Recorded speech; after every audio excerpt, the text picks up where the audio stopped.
Hello बच्चों, क्या हालचाल। मैं आमिर जिंदाड़ और हम लोग स्टडी कर रहे हैं क्लास 11th की फिजिक्स। बच्चों, आज हम बहुत ज़्यादा इंपॉर्टेंट टॉपिक स्टार्ट करने वाले हैं। मैं आपको बता दूं, इससे बहुत सारे क्वेश्चंस पूछे जाते हैं, तो आप अपनी पेन कॉपी निकाल लें और लिखना स्टार्ट करें, सारी बातों को समझना स्टार्ट करें। मैं आज आपको बेसिक इन्फॉर्मेशन दे रहा हूँ और अपना जो चैप्टर का नाम है वो चैप्टर का नाम है units and measurement. Right, unit and measurement का पहला टॉपिक हम लोग ले रहे हैं, दैट इज फिजिकल क्वांटिटीज। बहुत इंटरेस्टिंग होने वाला है। फिजिकल क्वांटिटीज की अगर मैं बात करूं तो सबसे पहले मुझे बात करनी चाहिए कि फिजिक्स में हम लोग क्या पढ़ा करते हैं। तो आंसर है, फिजिक्स में हम लोग नेचर की स्टडी करते हैं। हम लोग नेचर के बारे में स्टडी करते हैं। उस नेचर की स्टडी में क्या, तो आंसर है हम उस नेचर के कैरेक्टरिस्टिक पढ़ते हैं, नेचर का गुण पढ़ते हैं कि भाई नेचर का जो भी पार्टिकल है, यानी कि नेचर के जो भी कंपोनेंट्स हैं, कौन कौन से कंपोनेंट्स हैं नेचर के आंसर है ये एक नेचर का कंपोनेंट है, मैं नेचर का कंपोनेंट हूं, आप भी नेचर के कंपोनेंट हैं। तो नेचर के कंपोनेंट के पास एक गुण होता है, एक कैरेक्टरिस्टिक होती है, और उस कैरेक्टरिस्टिक को हम लोग आज स्टडी करने वाले हैं। जैसे किस तरह की कैरेक्टरिस्टिक, किस तरह का गुण, मैं आपको बताना चाहता हूं। देखिए, मान लीजिए मेरे पास ये कोई एक ऑब्जेक्ट है, राइट, ये मेरे पास कोई एक ऑब्जेक्ट है और इस ऑब्जेक्ट को मैं अपने हाथ पर रखता हूं।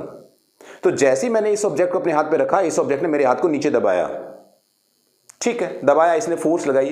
क्यों भाई इसने ये फोर्स क्यों लगाई? क्योंकि इसका गुण है क्या करना, फोर्स लगाना, दबाना, राइट। ठीक है, इसके गुण के बारे में हम लोग बात करेंगे। मैंने फिर क्या किया, मैंने एक दूसरा ऑब्जेक्ट लिया और मैंने इस ऑब्जेक्ट को अपने हाथ पर रखा। तब मैंने इस ऑब्जेक्ट को अपने हाथ पर रखा तो इस ऑब्जेक्ट ने भी मेरे हाथ को दबाया। अब इसके पास एक गुण है दबाने का, उसने तब मेरे हाथ को दबाया तो मैंने कहा हाँ, ये भी फोर्स लगाता है। इसने ज्यादा फोर्स लगाई या इसने ज्यादा फोर्स लगाई वो मुझे मालूम है, आपको मालूम है कि हाँ इसने कम लगाई होगी, इसने ज्यादा लगाई होगी। क्यों कम ज्यादा लगाई होगी, इस पॉइंट पर हम लोग आएंगे। जैसे मान लीजिए मैं एक और पॉइंट क्लियर करता हूं, ये मेरे पास एक ऑब्जेक्ट है, ऑलराइट, और ये जो ऑब्जेक्ट है, ये ऑब्जेक्ट इतने गैप में आ जाता है। ये मैंने गैप क्रिएट किया, उस गैप में मैंने इसको रखा, ये ऑब्जेक्ट इस गैप में आ गया। अब ये इस गैप में आ गया तो ये इसका गुण है, इसकी कैरेक्टरिस्टिक है। मैंने एक दूसरा ऑब्जेक्ट लिया और मैं उस दूसरे ऑब्जेक्ट को इस गैप में रखने की कोशिश कर रहा हूं, नहीं आ रहा, मैं इस ऑब्जेक्ट को इस गैप में नहीं रख पा रहा हूं, इसका भी एक गुण है, राइट। तो इस तरह की जो कैरेक्टरिस्टिक है नेचर की, नेचर के कंपोनेंट्स के पास, नेचर के पार्टिकल्स के पास जो कैरेक्टरिस्टिक है, उस कैरेक्टरिस्टिक की स्टडी को हम लोग क्या कहते हैं, फिजिकल क्वांटिटी। और क्या हम उसके गुण को, उसके कैरेक्टरिस्टिक को मेजर कर सकते हैं? हाँ, मेजर कर सकते हैं हम उसके कैरेक्टरिस्टिक को। तो पहले मैं फिजिकल क्वांटिटी का डेफिनेशन लिखवा देता हूं। This is what, physical quantity क्या होती है? तो फिजिकल क्वांटिटी कैरेक्टरिस्टिक होती है, कैरेक्टरिस्टिक ऑफ द नेचर का गुण होता है, नेचर के पार्टिकल का गुण होता है, characteristic of nature which can be measured, which can be measured. Nature का वो गुण जिसे हम लोग मेजर कर पाए, उसको हम कहते हैं फिजिकल क्वांटिटी। जैसा कोई एग्जाम्पल दीजिएगा। अच्छा, मैं स्टार्ट करता हूं एग्जाम्पल देना। मान लीजिए जो इसका गुण था ये नीचे दबाने वाला, इसको मैंने मास बोल दिया, राइट। एग्जाम्पल में पहली क्वांटिटी हम लोग क्या ले रहे हैं, मास। इस नीचे दबाने वाले गुण को हम लोग क्या कहते हैं, मास। जिसका मास ज्यादा वो ज्यादा नीचे दबाएगा, जिसका कम वो कम नीचे दबाएगा। दूसरा मैंने एग्जाम्पल लिया था कि इस गैप में आ जाता है, तो ये क्या है, लेंथ। भाई हमें मालूम है एक चीज बड़ी है, एक चीज छोटी है। जैसे मैं आपको कहता हूं, आपको किसी ने कहा कि आप कल आइएगा, आप 2 घंटे बाद आइएगा, आप 10 दिन बाद आइएगा, तो वहां पर वो क्या मास की बात कर रहा है? नहीं। क्या वो लेंथ की बात कर रहा है? नहीं। वो एक नई क्वांटिटी की बात कर रहा है, किसी चीज की, टाइम। ये भी आपके नेचर में ही होती ना बातें, टाइम की बात कर रहा है। या जैसे मैं कहूं कि ये मान लीजिए आपके सामने जो भी ऑब्जेक्ट रखा हुआ है, या मैं बताऊं इस रूम की लेंथ इतनी है, तो एक रूम की लेंथ एक फिक्स लेंथ है, उसकी विड्थ भी है, उसके डिफरेंट क्वांटिटीज हैं, लेंथ, विड्थ, हाइट। तो यहां से क्वांटिटी और आपकी दुनिया में बनी, वो है एरिया। बच्चों मैं आपको बता दूं तो ऐसे करके हम फिर सब चीजों के बारे में पढ़ने लग गए। एरिया है, टेम्परेचर है, लेंथ है, वॉल्यूम है, फोर्स है, कोई चीज़ यहाँ से वहाँ 10 मिनट में पहुँच रही है तो इसका मतलब उसके पास वेलोसिटी है, स्पीड है, डिफरेंट क्वांटिटीज हमने पढ़ने लगी और वो क्वांटिटीज बहुत ज़्यादा होने लगी। हमने सोचा यार ऐसे तो प्रॉब्लम हो जाएगी, इतनी सारी चीज़ हम कैसे पढ़ पाएंगे, राइट? अगर हम ऐसे पढ़ने लगे, हर चीज का नामकरण करने लगे तो बहुत ज्यादा चीजें हमें याद रखनी पड़ेंगी। और मैंने आपको बताया था लास्ट लेक्चर में कि हमें पसंद है यूनिफिकेशन। यूनिफिकेशन मतलब क्या कि ये पूरी की पूरी दुनिया एक ही चीज से मिलकर बनी हुई है। तो हम ये जो सारी क्वांटिटीज है, mass, length, time, area, volume, force, momentum, सभी क्वांटिटीज को क्या करना चाहते हैं? यूनिफाई करना चाहते हैं, यूनिफाई करना चाहते हैं। और अगर हम इसको यूनिफाई करना चाहते हैं तो इस फिजिकल क्वांटिटी के, यानी कि फिजिकल क्वांटिटी के बेसिकली दो पार्ट होते हैं, दो पार्ट होते हैं। और वो कौन कौन से? वो ये होते हैं कि हम इस फिजिकल क्वांटिटी को, सबसे पहले पार्ट को कहते हैं फंडामेंटल क्वांटिटी। फंडामेंटल क्वांटिटी, मेरी बात को ढंग से सुनना भाई साहब, बहुत इंपॉर्टेंट बात चलने वाली है। फंडामेंटल क्वांटिटी क्या होती है? ये फंडामेंटल क्वांटिटी, आंसर है ये फंडामेंटल क्वांटिटीज वो क्वांटिटी होती हैं जिनको, जो क्वांटिटीज किसी पर डिपेंड नहीं करती। जैसे क्या किसी भी चीज की लेंथ, क्या किसी भी चीज की लेंथ मास को डिफाइन कर सकती है? आंसर है नहीं। कैसे सर? बात समझ आई नहीं। जैसे मान लीजिए आपके पास इतनी बड़ा एक रुई का टुकड़ा है, कॉटन है, राइट? उसको अपने उसने उस चीज को अपने हाथ पे रखा आप लोगों ने, राइट? उसके अलावा हमने क्या किया कि एक लोहे का इतना बड़ा टुकड़ा रखा, तो क्या वो रुई का टुकड़ा जिसका इतनी बड़ी लेंथ थी उसका ज्यादा मास, या उस छोटा सा जो था उसका ज्यादा मास?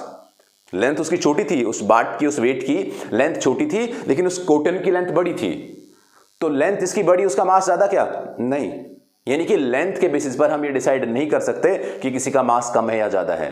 क्या हम मासेस के बेसिस पर लेंथ डिसाइड कर सकते हैं? ऐसा भी नहीं कर सकते। हम लोग ऐसा भी नहीं कर सकते हैं कि हो सकता है किसी की लेंथ ज्यादा हो लेकिन मास कम हो सकता है किसी का मास ज्यादा हो, लेंथ भी ज्यादा हो। तो वो क्वांटिटीज जो किसी पे डिपेंड नहीं है, इंडिपेंडेंट है, एक दूसरे से इंडिपेंडेंट है, हम उन क्वांटिटीज को कहते हैं फंडामेंटल क्वांटिटीज, राइट? डिफाइन की बात करूंगा मैं इसमें। उसके बाद बच्चों दूसरी क्वांटिटी आती है, वो आती है डिराइव्ड क्वांटिटीज। डिराइव्ड क्वांटिटीज, ये डिराइव्ड क्वांटिटीज क्या होती हैं? वो क्वांटिटीज डिराइव्ड क्वांटिटीज होती है जो फंडामेंटल क्वांटिटीज से मिलकर बने, जो फंडामेंटल क्वांटिटीज से मिलकर बने। तो हमने दो तरह की क्वांटिटीज के बारे में स्टडी की, डिराइव्ड क्वांटिटीज और फंडामेंटल क्वांटिटीज। इनके एग्जांपल और डेफिनेशन के बारे में हम लोग चर्चा करने वाले हैं। तो फंडामेंटल क्वांटिटीज में आप लिख लेंगे कि independent of other physical quantity, जो किसी भी दूसरी फिजिकल क्वांटिटी पे डिपेंड ना करें। जैसे मैंने आपको एग्जांपल दिया कि लेंथ मास को नहीं बता सकती कि मास कितना है, टाइम को नहीं बता सकती कि टाइम कितना है, टेम्परेचर को नहीं बता सकती कि टेम्परेचर कितना है। तो इस तरह की क्वांटिटी जो इंडिपेंडेंट हो, दूसरी चीजों पे डिपेंड नहीं करती हो, उनको क्या कहते हैं? फंडामेंटल। वर्ड से भी पता लग रहा है कि फंडामेंटल यार मतलब जो बेसिक है, मतलब जिसने सब कुछ बनाया है, तो ये क्या हुआ आपका? Fundamental quantity. इसके अलावा मैं बात करता हूं डिराइव्ड क्वांटिटीज की। डिराइव्ड क्वांटिटीज क्या है? जिनको डिराइव किया गया।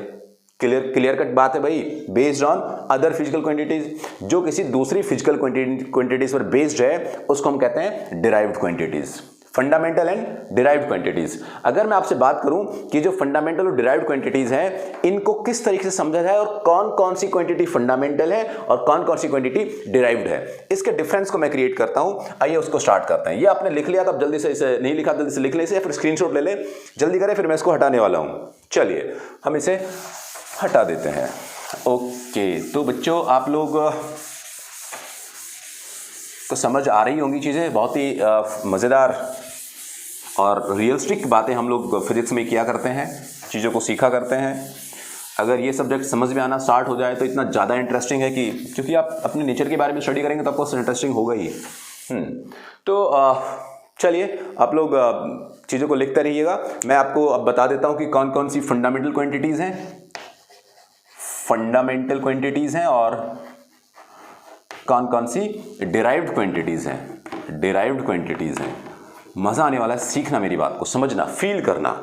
फिजिक्स एक फील है, राइट? चीजों के बारे में, नेचर के बारे में, हर चीज को हम लोग फील करेंगे तो बहुत ज्यादा मजा आने वाला है। खैर ज्यादा मजे ही लेने की जरूरत नहीं है। फंडामेंटल क्वांटिटीज की अगर मैं बात करूं, सबसे पहले हम फंडामेंटल क्वांटिटीज में बात कर रहे हैं लेंथ की। लेंथ की बात करते हैं, क्योंकि अपने पास मैंने अभी समझाया था आपको कि इसके पास एक गुण है, ये पर्टिकुलर इस स्पेस में फिक्स हो सकता है, और इसके पास भी अपना गुण है, ये भी एक फिक्स में स्पेस में फिक्स हो सकता है। तो अगर इनके पास अपने अपने कैरेक्टरिस्टिक हैं, अपने गुण हैं, और फिजिकल क्वांटिटी का डेफिनेशन भी यही था कि characteristic of nature which can be measured, जिसको हम लोग मेजर कर सकते हैं फिजिकल उसके नेचर की क्वांटिटी को, उसको हम क्या कहते हैं फिजिकल क्वांटिटी। सबसे पहले फंडामेंटल क्वांटिटी हमने ली अपनी लेंथ। लेंथ अपनी एक फंडामेंटल क्वांटिटी है, इसको हम लोग रिप्रेजेंट कर देते हैं एल से भी, राइट। रिप्रेजेंटेशन की कोई ज्यादा जरूरत भी नहीं है। लेंथ अपनी फंडामेंटल क्वांटिटी है, बट उस पे बेस्ड कौन सी क्वांटिटीज डिराइव्ड हो सकती हैं, जैसे मैं आपको समझाता हूं। इसकी एक जिस रूम में मैं पढ़ा रहा हूं, मान लीजिए उसकी कोई लेंथ है, मतलब विड्थ है, उसकी हाइट है, राइट। तो इस तरीके से अगर हम उसकी हाइट, विड्थ, ये सब लेंथ निकालेंगे तो क्या आएगा हमारे पास, एरिया, वॉल्यूम। एक्चुअली हम लोग क्या समझ लेते हैं कि एरिया एक नई क्वांटिटी है, क्योंकि हमने उसमें क्या किया, L B H, length, breadth, height की बात की, वॉल्यूम की बात की, लेंथ इनटू साइड की बात की, तो एक नई क्वांटिटी है। नहीं, नई क्वांटिटी नहीं है भाई।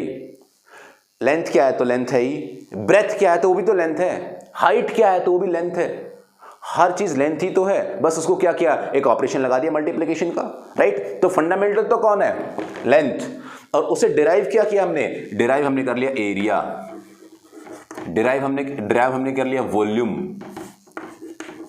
राइट। तो ये सारी अपनी क्या है, डिराइव्ड क्वांटिटीज हैं, यानी कि लेंथ से हमने डिराइव की ये क्वांटिटीज। इसके अलावा अपनी फंडामेंटल क्वांटिटी कौन है, मास।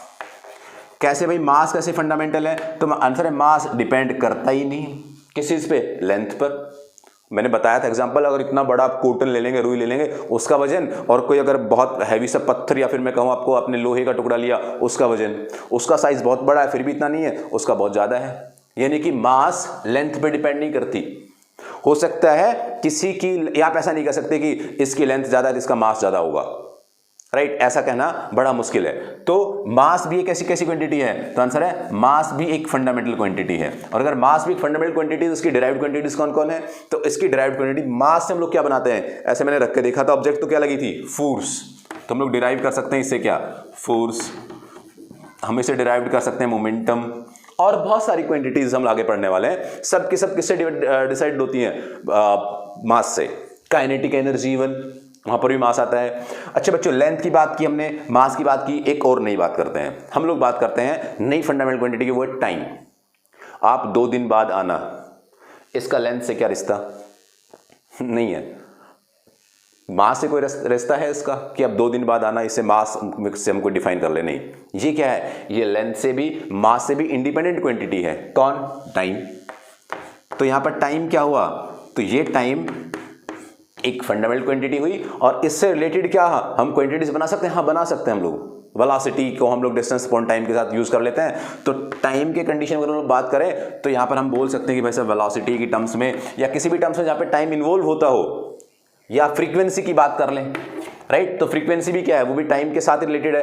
तो टाइम एक फंडामेंटल क्वांटिटी है, बट डिराइव्ड क्वांटिटी कौन हुई, डिफरेंट उससे। इसके अलावा बात करें हम लोग, बहुत सारी, मैं सारे लिख देता हूं, चलिए। हम लोग बात कर सकते हैं टेम्परेचर की। टेम्परेचर भी ऐसा थोड़ी नहीं, आज बहुत गर्मी है, इसका मतलब लेंथ ज्यादा है क्या, मास ज्यादा है, ये कोई टाइम की बात है, नहीं। टेम्परेचर भी एक कैसी क्वांटिटी है, फंडामेंटल क्वांटिटी है, इसकी भी डिराइव्ड क्वांटिटी हो सकती है। इसके अलावा हमारे पास कौन हो सकता है, इसके पास हमारे पास इलेक्ट्रिक करंट हो सकता है। इलेक्ट्रिक करंट ये भी एक फंडामेंटल क्वांटिटी है। इससे हम लोग क्या क्या डिफाइन कर सकते हैं, मैग्नेटिक फील्ड और ना जाने क्या क्या, बहुत सारी डिराइव्ड, हम पढ़ेंगे, सारी बातें सीखने वाले, पढ़ने वाले हम लोग। 1 2 3 4 5 इलेक्ट्रिक करंट। इसके अलावा क्या हो सकता है हमारे पास, सब्सटेंस, नंबर, जैसे मैं अभी गिन रहा था 1 2 3 4 5, ये भी तो क्वांटिटी है, राइट। तो ये क्या हुआ, ये हुआ नंबर ऑफ सब्सटेंस, ये amount of substance, amount of substance, right. इसकी यूनिट मोल होती है, केमिस्ट्री में यूज करते हैं हम इसको, इतना मोल इतना वो। इसके अलावा हम लोग चमक की बात कर सकते हैं, एनर्जी की बात कर सकते हैं। चमक थोड़ी ना है कि सनलाइट है वो बहुत चमक रही है, या ये लाइट बहुत चमक रही है, तो इस चमक को हम ऐसे कहेंगे मास ज्यादा, लेंथ ज्यादा, टाइम ज्यादा, टेम्परेचर नहीं ना। तो वो क्या हुआ, ल्यूमिनियस इंटेंसिटी। ये भी अपने पास क्या है, ये अपने पास हुई 7 फंडामेंटल क्वांटिटीज, 7 फंडामेंटल क्वांटिटीज। इन पर बेस्ड है सारी क्वांटिटी, सब कुछ सिस्टम इन 7 क्वांटिटीज पर बेस्ड है। बाकी बाद में जाके 2 क्वांटिटी और भी आई हैं, वो दोनों क्वांटिटीज हैं वो जो बाद में डिराइव हुई हैं, उनको भी हम लोग फंडामेंटल ही कहते हैं बेसिकली। जैसे अपना प्लेन एंगल, और आपका सॉलिड एंगल। सॉलिड एंगल कैसे? एंगल क्या होता है? एंगल होता है, जैसे मान लीजिए मैं बात करूं, मेरे पास ये दो लेंथ है, तो ये दो लेंथ है, दैट्स ओके, लेकिन इनके बीच में जो रिश्ता है, ये रिश्ता कम ज्यादा ज्यादा ज्यादा ज्यादा, इस चीज को हम लोग कैसे डिफाइन कर सकते हैं? इसको हम डिफाइन कर सकते हैं एंगल से। बाकी ये मास, लेंथ वेंथ किसी पर डिपेंड नहीं करता। तो ये अपने पास दो और भी क्वांटिटीज हैं, इन दोनों क्वांटिटीज को भी हम लोग पढ़ते हैं, इनको सप्लीमेंट्री क्वांटिटी हम लोग बोल सकते हैं। ये आपकी सप्लीमेंट्री क्वांटिटीज हैं। तो ये हमने बेसिक फंडामेंटल क्वांटिटीज के बारे में बात की। फंडामेंटल क्वांटिटीज में यानी कि फिजिकल क्वांटिटीज हमने क्या क्या सीखा? फंडामेंटल और डिराइव्ड क्वांटिटी। ये पूरी की पूरी कहानी मैंने आपको बताई, बहुत बेसिक बातें हैं ये मैं आपको केवल फिर बता रहा हूं। क्या रिपीट किया मैंने हमारे चारों तरफ जो चीजें दिखाई दे रही हैं उनके बारे में बात की है। आपको क्या दिखाई देगा? मास दिखाई देगा। मैं आपको फैक्ट बताऊं तो नेचर बना किस चीज से? दो चीजों से बना है नेचर। या मैं इससे रिलेट करूं तो कैसे? देखो, या तो नेचर में एनर्जी है, सनलाइट है और चीजें हैं, या फिर नेचर में मटेरियल है। यानी कि दो ही बातें हैं, या तो रेडिएशन या फिर मैटर। अपनी दुनिया दो चीजों से मिलकर बनी हुई है, मैटर से और रेडिएशन से। हम लोग सर्च कर रहे हैं कि एक से मिलकर बनी हो, लेकिन अगर मैं बात करूं तो क्या है? अपने पास हीट है, एनर्जी की फॉर्म है एक। हमारे पास मैटर है, मैटर में क्या है? खाली जगह यानी कि स्पेस, लेंथ। हमारे पास मैटर है, मैटर में क्या है? ये ऑब्जेक्ट, इसका मास। हमारे पास क्या है? हमारे पास टेम्परेचर है। हम क्या देखते हैं? एक फिक्स टाइम इंटरवल। सनराइज का टाइम दोबारा से कब रिपीट होगा? एक फिक्स इंटरवल है टाइम।